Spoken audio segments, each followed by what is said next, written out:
రేపే అతిపెద్ద పౌర్ణమి మంగళవారం చాలా పవర్ఫుల్. ఇంత శక్తివంతమైనటువంటి ఈ రోజున మీరు రాత్రి 12 గంటల లోపు ఒక్క రూపాయి బిళ్ళను అక్కడ పెడితే చాలు.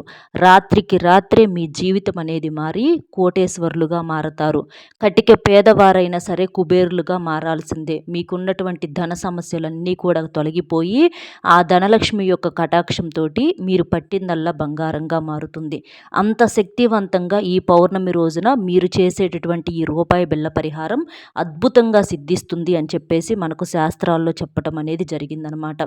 అంటే ఒక్క రూపాయికి ఉన్నటువంటి శక్తి అలాంటిది. ఒక మానవుని యొక్క తలరాతను మార్చేటటువంటి శక్తి దేనికైనా ఉందా అంటే అది ఖచ్చితంగా రూపాయికి ఉంది అని చెప్పటంలో ఏ సందేహము లేదు. ఎందుకంటే మనం మన జీవితంలో ఎన్ని రకాలైనటువంటి కష్టాలు పడ్డా, బాధలు పడ్డా, ఎన్ని రకాలైనటువంటి సమస్యలతో అల్లాడిపోతున్నా సరే మనిషికి రూపాయి అనేది లేకుండా ఆ రోజు అనేది గడవదనమాట. కాబట్టి డబ్బుకున్నటువంటి పవర్ అనేది అలాంటిది. అలాంటి ధనాన్ని ఎటువంటి అడ్డంకులు లేకుండా మనం మన జీవితంలో కూడా సొంతం చేసుకొని సంతోషంగా ఆనందంగా గడపటానికి మన జాతకంలో ఉన్నటువంటి దోషాలను తొలగించుకోవాలి. అలాంటివన్నీ కూడా తొలగిపోతే మనకు జీవితంలో తిరుగు అనేది ఉండదన్నమాట. అలాంటి వాటిన్నింటిని సరిచేయటానికి ఈ రూపాయి బిళ్ళ పరిహారం అనేది చాలా అద్భుతంగా సిద్ధిస్తుంది. డబ్బుతో చేసేటటువంటి పరిహారాలకు మనకున్నటువంటి డబ్బుకు సంబంధించిన సమస్యలను తొలగించడానికి ఈ పరిహారం అనేది చాలా శక్తివంతంగా ఉపయోగపడుతుందన్నమాట. కాబట్టి ఇది మీరు రాత్రి 12 గంటల లోపు ఈ పరిహారం అనేది చేయండి. అంటే సాయంత్రం 6 దాటిన తర్వాత మనకు చంద్రుడు వచ్చిన తర్వాత ఈ పరిహారం అనేది చేయాలన్నమాట. అప్పుడు చేస్తే మనకు అద్భుతంగా సిద్ధిస్తుంది. కాబట్టి అది ఎలా చేయాలి ఏంటనేది వీడియో పూర్తిగా విని వీడియోకి ఒక లైక్ ఇచ్చి సపోర్ట్ చేయండి. రేపేంటంటే మనకు మంగళవారంతో కూడుకొని ఈ పౌర్ణమి రావటం అనేది జరుగుతుంది. ఈ పౌర్ణమిని ఏంటంటే కోజాగరి పౌర్ణమి అంటారు. అలాగే ఆశ్వయుజ పౌర్ణమి అంటారు. అంటే ఇది మనకు ఆశ్వయుజ మాసంలో వస్తుంది కాబట్టి అలాంటి పేరుతో పిలుస్తూ ఉంటారు. ఈ పౌర్ణమి మనకు కొన్ని వందల సంవత్సరాల తర్వాత వస్తుంది కాబట్టి దీనికి పవర్ అనేది చాలా ఎక్కువగా ఉంటుందన్నమాట. అంటే ఈ రోజున ప్రకాశించేటటువంటి చంద్రుడి యొక్క వెలుగు అనేది చాలా రెట్టింపు ఉంటుందన్నమాట. ఈరోజు చంద్రకిరణాలు తాకేలాగా మనం ఏ పని చేసినా కూడా మనకు అన్ని రకాల సమస్యలు అనేవి తొలగిపోతాయన్నమాట. అలాగ ఏంటంటే చక్కగా మీరు సూర్యోదయానికి ముందుగానే లేచి ఇంటిని వాకిలిని శుభ్రం చేసుకోవటం, గుమ్మం బయట ముగ్గు వేసుకోవటం, చక్కగా పసుపు కుంకుమలు చల్లుకోవటము, అలాగే గడపకు కూడా పసుపు రాసి కుంకుమ బొట్లు పెట్టుకోవటము, మీకు దొరికితే మామిడి తోరణాలు గుమ్మానికి కట్టుకోవటము. ఈరోజు మామిడి చెట్టును తాకినా కూడా మీకు ఎంతో పుణ్య ఫలితం అనేది వస్తుందన్నమాట. తర్వాత ఇంటిని వాకిలిని చక్కగా శుద్ధి చేసేసుకొని మీరు స్నానం చేసేసి ఇంట్లో లక్ష్మీదేవి ముందల తప్పకుండా దీపం వెలిగించాలి. అది కూడా ఆవు నేతితో దీపం వెలిగించడం వలన ఆ తల్లి యొక్క సంపూర్ణ అనుగ్రహంతో మీరు అపర కుబేరులుగా మారే అవకాశం అనేది ఉంటుందన్నమాట. మీ ఇంటికి సంబంధించినటువంటి అన్ని రకాలైనటువంటి సమస్యలు, కష్టాలు, బాధలు, దరిద్ర సమస్యలు, అలాంటి దోషాలు ఏదన్నా ఉన్నా కూడా అన్నీ తొలగిపోయి మీకు సంపూర్ణ అనుగ్రహం అనేది ఆ తల్లి నుంచి మీకు దక్కుతుందన్నమాట. ఈ రోజున ఏంటంటే మంగళవారం కాబట్టి నలుపు, ఎరుపు రంగు బట్టలు ఎట్టి పరిస్థితుల్లో కూడా ధరించకూడదు. అలాగే నాన్ వెజ్ అనేది పొరపాటున తినకూడదు. తలస్నానం చేయాలి కానీ తలకు నూనె రాసుకోవటం, జుట్టు కత్తిరించుకోవటం, గోళ్ళు కొరుక్కోవటము, జుట్టు విరబోసుకోవటము ఇలాంటి పనులు పొరపాటును కూడా చేయకూడదనమాట. అంటే మనం నియమనిష్టలతో చేస్తే ఏ పరిహారానికైనా మంచి ఫలితం అనేది ఉంటుంది. ఈ పౌర్ణమి రోజున ఏంటంటే లక్ష్మీదేవి భూలోకాన సంచరిస్తుంది అని చెప్పేసి మనకు శాస్త్రాల్లో చెప్పటం అనేది జరిగింది. కాబట్టి ఈ రోజున రూపాయి బిళ్ళతో ఈ పరిహారం గనక మీరు చేస్తే రాత్రికి రాత్రే మీ జీవితం అనేది మారి కోటేశ్వర్లుగా మారడం ఖాయం అన్నమాట. అంత శక్తివంతంగా మనకి ఈ పరిహారం అనేది సిద్ధిస్తుంది. మంగళవారం కాబట్టి నలుపు, ఎరుపు రంగు బట్టలు ధరించకూడదు. మంగళవారానికి అధిపతి కుజుడు కాబట్టి కుజుడు ఎరుపు రంగులో ఉంటాడు కాబట్టి ఈ రోజున నలుపు, ఎరుపు 2 రంగు బట్టలు ధరించకూడదు. ఇక మిగిలినవి పసుపు, ఆకుపచ్చ ఇక మీ ఇష్టం ఏవైనా మీరు ధరించవచ్చు అనమాట. ఉతికిన బట్టలు వేసుకోవాలి. చక్కగా మీరు నియమ నిష్టలతో ఈ పరిహారం అనేది చేసేసుకోవాలన్నమాట. ఈ పరిహారం ఏంటంటే ఆడవారైనా చేసుకోవచ్చు, మగవారైనా చేసుకోవచ్చు. ఇలా మీరేంటంటే ఆ లక్ష్మీదేవి ముందల చక్కగా దీపం వెలిగించేసి ఉదయం అవ్వచ్చు, సాయంత్రం అవ్వచ్చు చక్కగా దీపం వెలిగించేసి ఆవు నేతితో ఆ దీపంలో ఒక యాలుక్కాయని వేయండి. ఆకుపచ్చ రంగులో ఉన్న యాలుక్కాయని వేయటం వలన ధనాకర్షణ అనేది చాలా బాగా పెరుగుతుందనమాట. అలా చేసేసిన తర్వాత మీరు సాయంత్రం చీకట పడ్డాక మనకు చంద్రుడు వస్తాడు కదా! అప్పుడు ఈ పరిహారం అనేది చేయాలనమాట. మీరు ముందుగా ఒక రూపాయి బిళ్ళను తీసుకోవాలి. ఈ పరిహారానికి రూపాయి బిళ్ళే కావాలి. రూ. 2 బిళ్ళ అలా చేయకూడదనమాట. ఎందుకంటే రూపాయికున్న పవర్ అలాంటిది. ఎంత పెద్ద కోటేశ్వరుడి సంపాదన అయినా సరే మొట్టమొదట రూపాయితోటే మొదలవుతుంది. రూ. 1,00,000లో రూ. 1,00,000లో ఒక రూపాయి తగ్గినా కూడా అది పరిపూర్ణం అవ్వదనమాట. ఆ రూపాయికి ఉన్నటువంటి శక్తి అలాంటిది కాబట్టి రూపాయి బిళ్ళనే తీసుకోవాలి.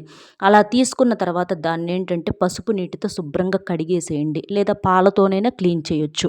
తర్వాత మళ్ళీ మంచినీటితో శుభ్రంగా క్లీన్ చేసుకోండి ఆ రూపాయిని. ఎందుకంటే ఎన్నో వందల వేల చేతులు మారి మన చేతికి వస్తుంది కాబట్టి వారికి సంబంధించినటువంటి కొన్ని దోషాలనేవి ఆ రూపాయికి ఉండే అవకాశం అనేది ఉంటుంది కాబట్టి మనం పసుపు నీటితో కానీ పాలతో కానీ శుభ్రం చేయటం వలన ఆ దోషాలన్నీ కూడా శుభ్రంగా నీటి రూపంలో కొట్టుకుపోతాయి అన్నమాట. తర్వాత ఆ రూపాయి మనకు పవిత్రంగా మారుతుంది. అలా చేసిన తర్వాత ఇక ఆ రూపాయి బెల్లం తీసుకోండి. తీసుకున్న తర్వాత మీరేం చేస్తారంటే దానికి చిటికెడంత పసుపు అలాగే కొంచెం కుంకుమ బొట్టు లేదా కొంచెం గంధము కొంచెం కుంకుమైనా సరే ఇట్లా మీ ఇష్టాన్ని బట్టి మీరు ఆ రూపాయి బిళ్ళకు పెట్టేసేసేయండి. పెట్టేసిన తర్వాత మీరు సాయంత్రం చంద్రుడు వస్తాడు కదా! చంద్రుడు వచ్చినప్పుడు ఆ రూపాయి బిళ్ళను మీరు తీసుకోవాలన్నమాట.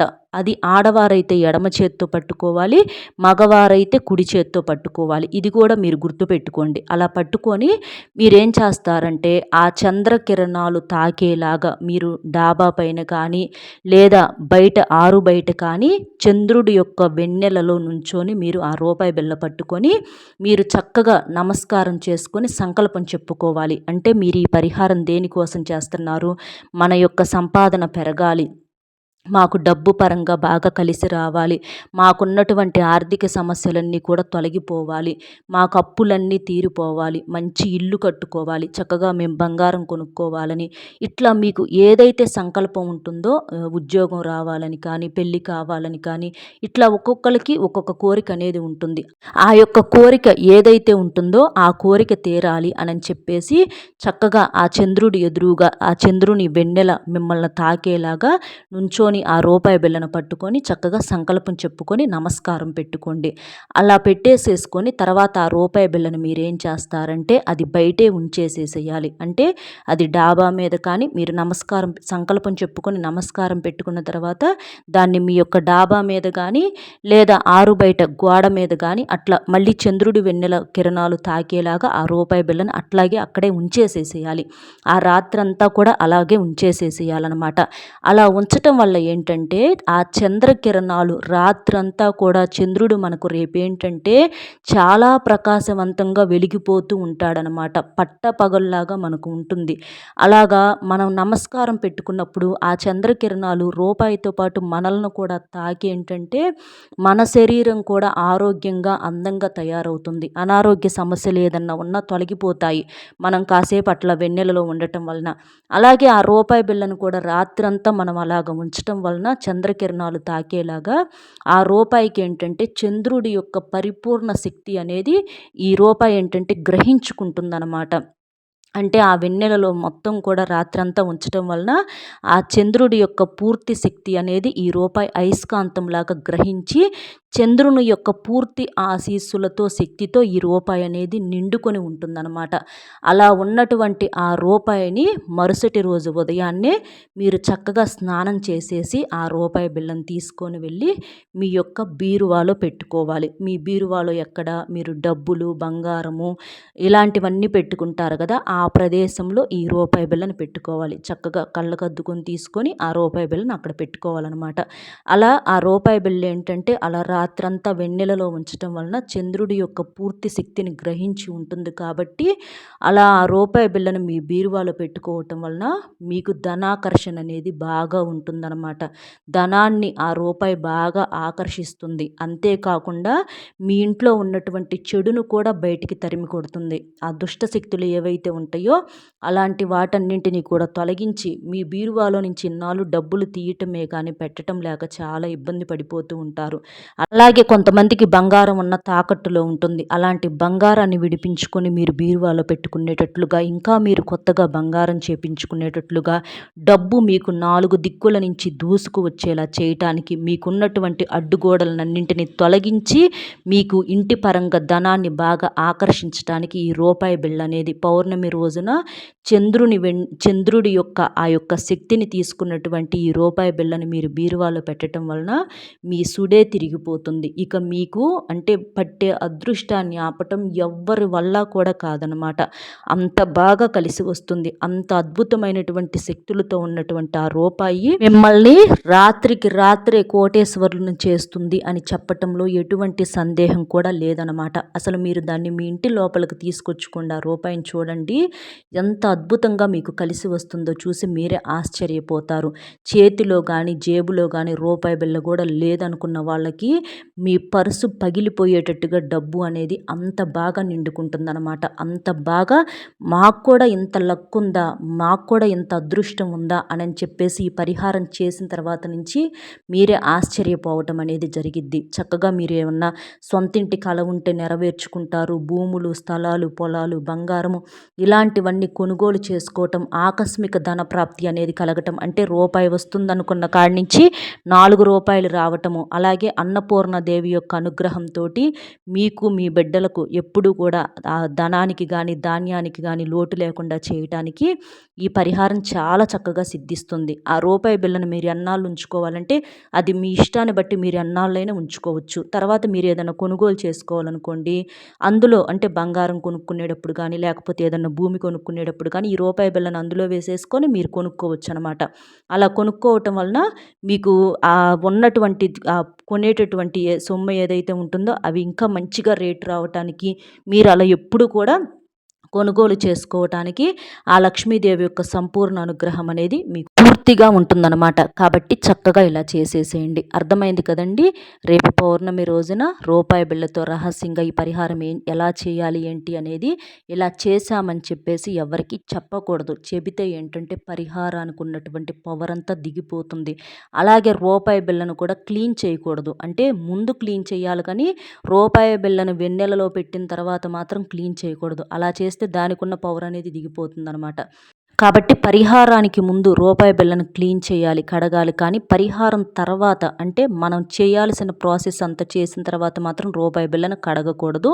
ఇది మీరు గుర్తుపెట్టుకోండి. అర్థమైంది కదండి ఏం చేయాలి ఏంటి అనేది. మన వీడియో నచ్చితే ఒక చిన్న లైక్ ఇచ్చి సపోర్ట్ చేయండి. అలాగే మీకు అర్థం కాకపోతే ఇంకొకసారి క్లియర్గా వింటే మీకు చక్కగా అర్థమవుతుందన్నమాట. అలాగే లైక్ చేసినప్పుడు కామెంట్స్ దగ్గర హైప్ అనే బటన్ వస్తుంది. అక్కడ క్లిక్ చేస్తే మీ యొక్క పాయింట్స్ అనేవి కూడా యాడ్ అవ్వటం వల్ల వీడియో మరికొంతమందికి చేరే అవకాశం అనేది ఉంటుంది. మీకు తెలిసిన ఫ్రెండ్స్ ఎవరన్నా ఉంటే వారికి కూడా షేర్ చేస్తే హెల్ప్ అవుతుంది.